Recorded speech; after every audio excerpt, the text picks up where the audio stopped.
이 새벽 시간을 통하여 하나님의 말씀을 통하여 풍성히 누려지는 귀한 시간 되기를 바랍니다.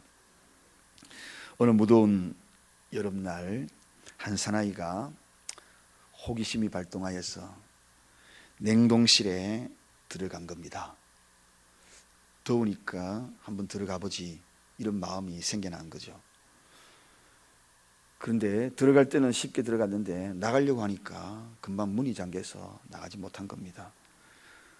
그래서 그 속에서 미친 듯이 열고 또 열어도, 소리를 질러도 많은 사람들이 이미 퇴근하여서 전혀 그 소리를 듣지 못합니다. 몸은 점점 더 굳어온 듯한 느낌을 받습니다. 그런데 사실은 그 냉동고가 고장이 나 있었거든요. 추운 냉동고가 아니었습니다. 숨도 쉴 수 있고 충분히 호흡도 할 수 있고 정상적인 온도도 유지될 수 있는 그런 냉동고였습니다. 그런데 스스로 냉동고라는 생각 때문에 춥다, 나는 더 이상 견딜 수 없다, 나는 이곳에서 아마도 얼어 죽을 거야, 이런 생각을 가지니까 점점 어두운 그림자가 그에게 닥친 겁니다. 나는 이게 정말 마지막이야. 이렇게 시간을 보내다가 하루가 지난 겁니다. 다음날 아침에 그 냉동고 문을 열었을 때 그 사람은 싸늘한 시체가 되어 있었다는 것입니다. 살 수 있었는데, 전혀 춥지 않았는데, 바로 이 사람이 왜 그렇게 되었습니까? 생각 때문이죠. 생각. 오늘도 많은 사람들이 쓸데없는 생각에 사로잡혀서 이러다가 죽는데 이러다가 내가 어떻게 되는 것이 아닌가, 염려에 쌓이고 걱정에 쌓여서 자기 영혼이 피폐가 되고 심지어는 육체도 피폐가 되는 경우가 너무나 많습니다. 그러나 우리 주님이 말씀했지 않습니까? 중요한 것은 우리 인간에게는 능히 감당할 수 있는 그런 시험만 허락한다는 것. 우리에게 시험이 다가올 때는 우리 각자가 이길 수 있는 시험이기 때문에 어느 장소에 있다 할지라도 패배자로서 마지막이 될 수 있는 것이 아니라는 겁니다. 하나님의 사람은 모든 환경과 상황에서 이길 수 있기 때문에 그 사람에게 그런 시험이 있다는 것. 그러므로 지난밤에도 행여나 무거운 어둠의 그림자들이 내 인생을 이렇게 힘들게 만들다가 내가 어떻게 되는 것이 아닌가 라는 생각에 사로잡혀서 혹시 여러분의 육체가 상하지 않았나, 또 영혼이 멍들지 않았는가 하는 생각을 가져봅니다. 결코 그런 생각에서 자유하기를 바랍니다. 주님이 건져내십니다. 거기에 대한 확신이 있기 때문에 그렇습니다. 우리는. 그래서 오늘 그 건져내다는 뜻이 뭡니까? 구원이라는 것입니다. 구원은 건져내다. 어디에서? 죄에서도 건져내지만 우리의 모든 삶의 환경 속에서도 건져내시는 분이라는 것입니다. 이 누가복음을 묵상하면서 누가복음 1장만 약 2달간 묵상을 했습니다. 몇 절씩 깊이 계속해서 묵상을 해 나가다 보면 이 의사로서, 과학자로서 정말 증명하고 싶었지 않겠습니까?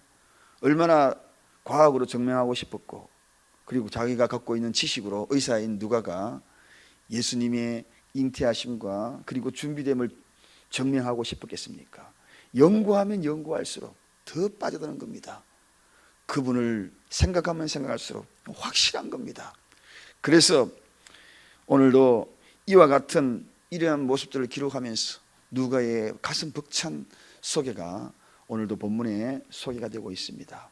사가랴가 그토록 불렀던 그 찬미를 오늘도 이 벅찬 가슴으로 누가가 기록하고 있습니다. 무엇을 기록하고 있습니까? 그것은 바로 이 구원에 대한 성격을 기록하고 있는 겁니다.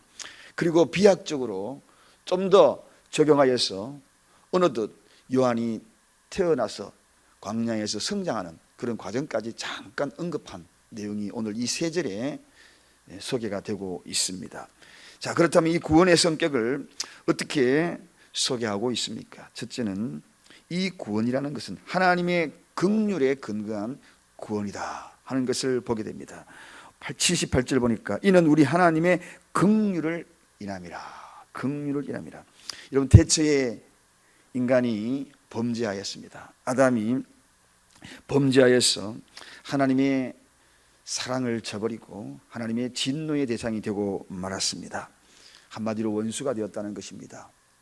선악과를 따먹지 말라는 그러한 하나님의 말씀을 불순종한 겁니다. 그래서 불순종의 그 결과로 하나님과 갈라서기 시작합니다. 그러나 사실은 선악과를 따먹는 것이 그게 뭐 그렇게 중요한가? 그러나 거기에 또 하나 숨겨져 있는 인간의 모습이 있습니다. 그게 뭡니까? 하나님처럼 되고자 했다는 것입니다. 이게 두 가지입니다.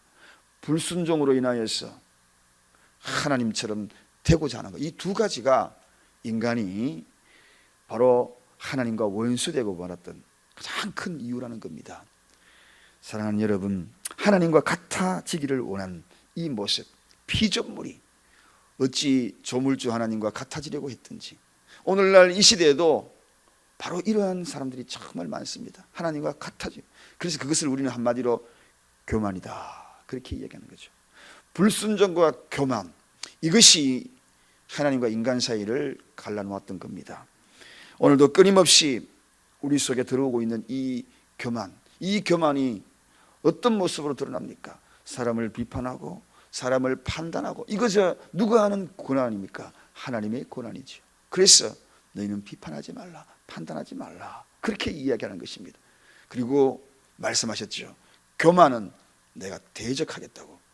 왜 그렇습니까? 하나님처럼 되고자 하는 것은 유일하게 판단하고 심판하는 유일한 분은 오직 하나님밖에 없는 것입니다.